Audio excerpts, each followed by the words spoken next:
Shining is the horror classic directed by this madman, based on a book by this madman, starring this madman, and co-starring the Scatman. The Shining seems to be one of those movies that you either love or hate, but like every one of his films, Kubrick has his own agenda and his own personal message to add to it. And according to the documentary, Room 237, Kubrick was trying to subtly tell the world that he faked the moon landing. I mean, yes, Kubrick was hired to fake the moon landing so that we could win the space race against the Soviets, but Kubrick, being a perfectionist, actually built a rocket and flew his crew along with the Apollo 11 community theater players to film on the actual moon. And those actors included Michael Collins, Neil Armstrong, Buzz Aldrin, and Doug Schmeltz. What's that? You've never heard of Doug Schmeltz? Ugh, that poor bastard. And so a Hollywood director landing on the moon before NASA was such an embarrassment that the government threatened Kubrick's family. And they were also super pissed because Kubrick refused to tell them how he did it. So when NASA officials were talking about the moon landing, they were super vague, which further fueled speculation that they didn't land on the moon, which technically they didn't. Stanley Kubrick was regarded as one of the greatest directors who ever lived, and is most famous for his aforementioned attention to detail. He was a perfectionist who was more than willing to do 100 takes of the same shot until it was just right. And nothing was included in a frame by accident. Everything was in the shot for a reason. I guess even this shadow of the helicopter that was filming the opening sequence. Yeah, I don't know, that's pretty bad. That's like having a boom mic in the shot. And he may have just been on a time crunch when he chose the font for the opening credits. The Shining begins with Jack Torrance heading to the scenic Overlook Hotel for a job interview. Jack Torrance is played with wild-eyed intensity by Jack Nicholson, and he's interviewing with Mr. Ullman for the winter caretaker position at the Overlook. The Overlook is closed from October 30th to May 15th, and the caretaker is responsible for making sure the boiler gets ran on a rotation, performing light maintenance, and making sure all the toilets get flushed once per day. But I think that one was just a little bit of Ullman hazing the new guy. Ullman then tells Jack about a former winter caretaker named Charles Grady who snapped one winter and murdered his wife and 2 young daughters with an axe and then turned a shotgun on himself. But, you know, I think you would be hard-pressed to find any hotel where someone wasn't violently murdered, so really that part wouldn't bother me so much. So closing day at the hotel has arrived, and the Torrances are on their way to the Overlook. Joining Jack at the hotel are his wife Wendy and their young son Danny. And Danny has an imaginary friend named Tony that can predict the future and lives in his mouth and shows him horrifying visions of the hotel that they're going to be staying in. We all have that one weird friend. And Jack Torrance is just so annoyed at every little thing his wife and young son say. Dad? Yes? And the only time that he seems to derive any joy is when he tells his 6-year-old son about how the Donner Party had to resort to cannibalism. They got snowbound one winter in the mountains.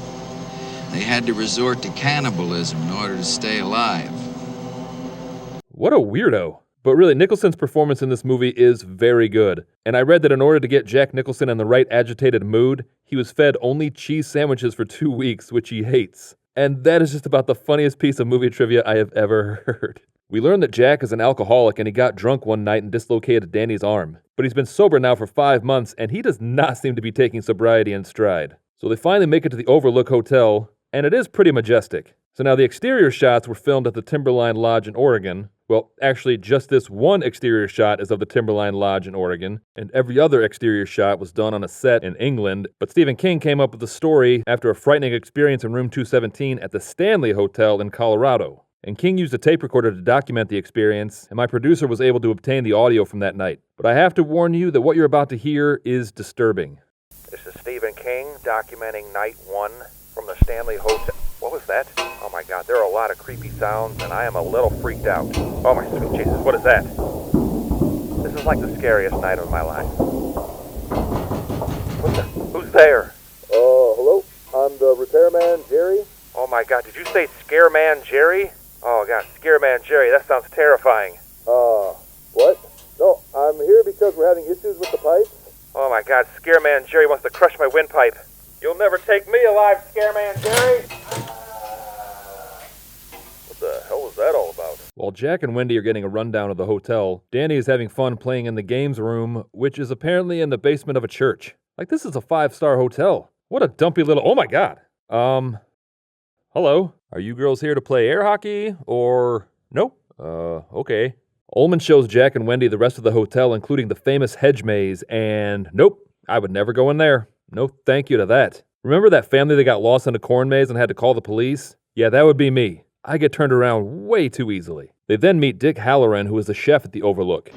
How do you like it, Danny? Is it big enough for you? This whole place is such an enormous maze, I feel like I'll have to leave a trail of breadcrumbs every time I come in. Oh, don't do that. You'll attract mice. What an unbelievably stupid thing to say. If I find out you left crumbs for mice to get, I'm gonna be so mad. Also, on a related note, since COVID hit, I do not miss mindless chit-chat with strangers. And Wendy seems like the worst person to get stuck in small talk with. Another theme that Room 237 says Kubrick was trying to draw people's attention to was the westward expansion across the United States that wiped out the Native American lands. And they say that Kubrick's trying to tell you this by showing a Calumet can. It's a real subtle clue from the master director. A lesser auteur would just try to spoon-feed that kind of message. The site is supposed to be located on an Indian burial ground, and I believe they actually had to repel a few Indian attacks as they were building it.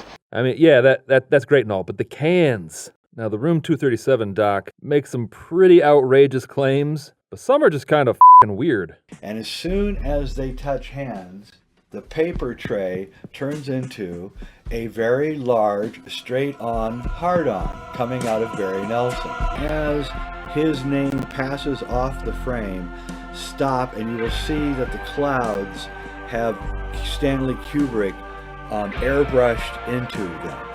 Are we just giving Kubrick credit for everything? Kubrick? Kubrick? Stanley Kubrick? I don't know. It's just easier to say Kubrick. Kubrick. Halloran reveals to Danny that they share the same ability, which Halloran calls the Shining, but Danny tells him that Tony doesn't like him talking about it. And Halloran reveals to Danny that sometimes places like the Overlook have their own version of the Shining. And Danny asks about Room 237, and Halloran tells him to never go in there. Oh, don't go in the forbidden room of mystery for our entire 7-month stay? Okay. I'd be in that room the next day. We jump forward a month, and the Torrances have settled into a nice routine. Wendy and Danny play in the hedge maze while Jack is hard at work. And Jack finally begins writing, but completely loses his shit when Wendy comes in to check on him. Whenever you come in here and interrupt me, you're breaking my concentration. You're distracting me. When I'm in here, that means that I am working. That means don't come in. Rude. You know what, Jack? I'm so sorry that you decided to take up the entire lobby, which serves as the central hub to this whole hotel, as your office. Literally hundreds of rooms in this place. You could write in any one of them. We have to walk through here to get to literally every other part of the hotel. And now Jack is a complete shitbag, and you should never take the side of the abusive prick. But this is what Wendy came in to say. Weather forecast said it's gonna snow tonight. I mean, Jack sucks, Wendy, but you gotta help me out here. It's winter in the mountains. Of course it's gonna snow. It would be more noteworthy to say that it wasn't going to snow. And I read that Jack Nicholson lobbied hard to have Jessica Lange cast as Wendy, but Kubrick was adamant about casting Shelley Duvall, and I think some of Jack Nicholson's performance is based on the fact that he was pissed because he wanted to have sex with Jessica Lange. It's like the cheese sandwich thing.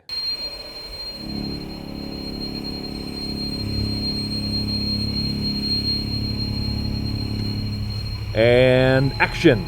Boy, this storm is really something, isn't it? Oh, yes, it's one of the worst we've had for years.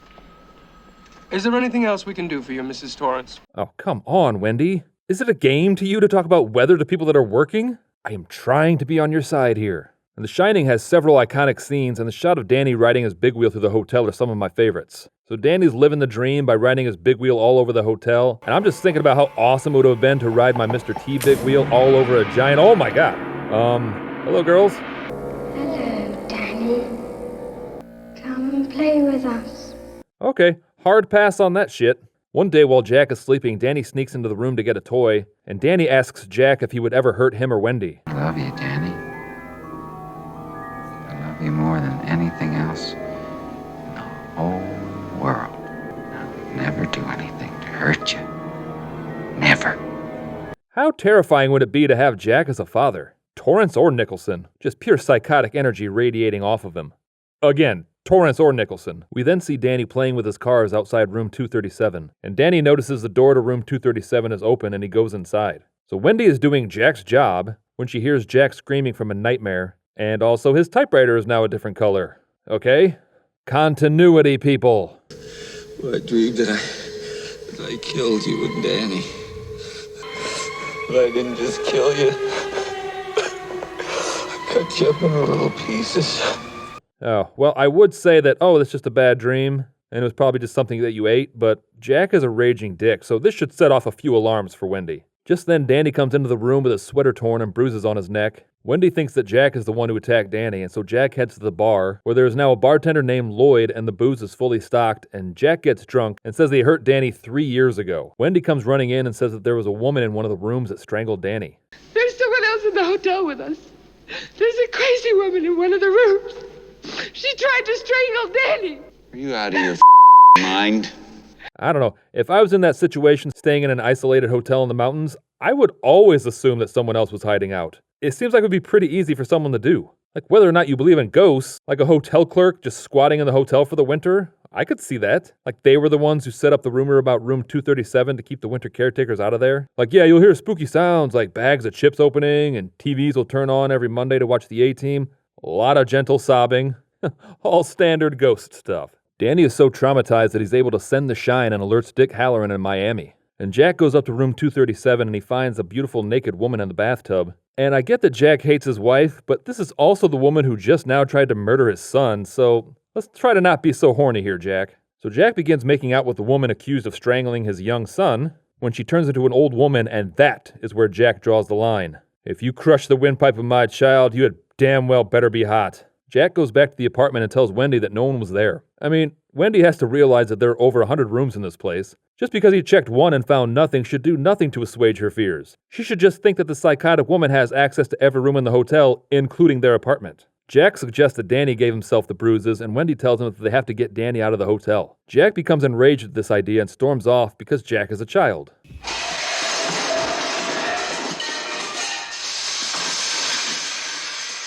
And action!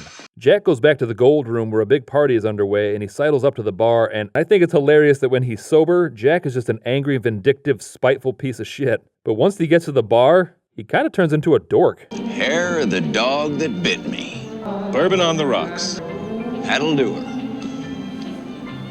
A waiter spills some drinks on Jack's jacket and they go to the bathroom to clean it up. Once in the bathroom, the waiter tells Jack that his name is Delbert Grady. Grady? Yes, sir. Delbert Grady. Weren't you once the caretaker here? And Jack realizes that this is the former caretaker who murdered his family, even though Jack knows him as Charles Grady, not Delbert. Now, there are a lot of inconsistencies in The Shining, like Grady having a different first name, Danny getting his arm broken either 6 months or 3 years ago, the typewriter changing colors, but we're told that this is all deliberate on Kubrick's part, and that it's supposed to create a disorienting effect for the audience. But wouldn't it be hilarious if instead of some artistic effect, all of these things were because Kubrick was kind of an idiot? Now, do not send me hate mail. I am not calling Kubrick an idiot. I'm saying it would be funny if he was an idiot. But idiot or not, that is the perfect cover. Anything he does is seen as a deliberate choice that has multiple meanings. As a filmmaker, that's like a get-out-of-jail-free card. So maybe he's just a genius at marketing. I need to learn his secrets because in my Mighty Ducks and Karate Kid movies, people will scream at me because I don't know shit about karate or hockey. Wendy goes to find Jack when she discovers what he's been working on this whole time.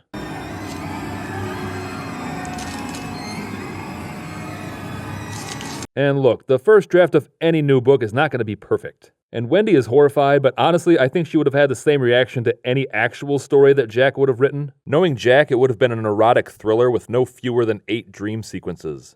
And you know what? Jack is suffering from writer's block, but he should just write about what's happening to him right now. That would make a pretty good book. Jack begins slowly coming after Wendy and then tells her that he's going to kill her. And knowing the hell that Kubrick put Shelley Duvall through, Shelley Duvall may actually have been in danger at this point. She manages to knock him out and locks him in the pantry, and she tells Jack that she's going to take Danny and the snowcat to Sidewinder to try to get some help. But Wendy discovers that Jack disabled the snowcat by cutting out the carboflange gasket, which any gearhead will tell you that's what makes vehicles go vroom.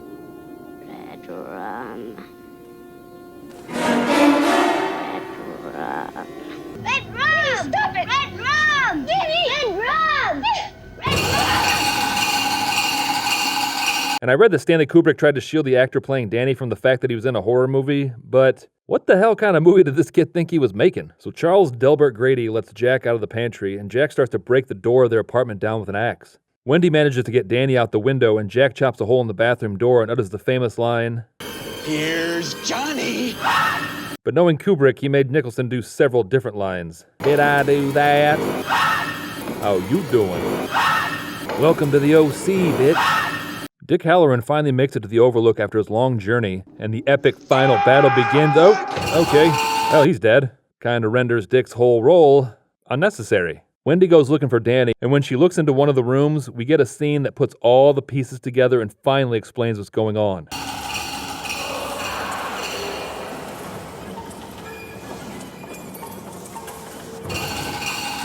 Totally makes sense now. And then the main Kool-Aid pipe breaks and just floods the whole main level with Crocodile Red. I think the hotel is just drunk now. Great party, isn't it? Okay, the hotel is definitely drunk. Jack chases after Danny and follows him into the hedge maze, and Danny manages to lose him and he has the good sense to follow his tracks back to the entrance, while Jack just keeps going further and further into the maze because Jack Torrance is a dope. Wendy and Danny manage to escape in the snowcat, and Jack freezes to death. I mean, the Overlook Hotel has to be so embarrassed by who they selected to sacrifice his family. We then zoom in on a picture of a party at the Overlook in 1921, and Jack is in it because, I don't know. The theory is that Jack is the devil because he's making the same pose as the devil in tarot cards. But I like to think that he was holding back the crowd after the waitstaff brought out some more boiled fish or something.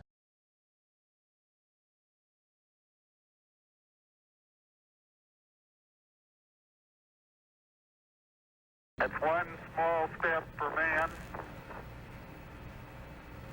one giant leap for mankind. And one wicked tornado kick for Doug. Woo! Cut. Damn it, Douglas. You know I don't allow improvisation. Sorry, Mr. Cubits, but this low gravity is awesome for Doug's karate. My brother Kenneth taught me, and he's like the best at karate of anyone I know. The hell was that? Oh, dear God, what the hell is that thing? Groin kick.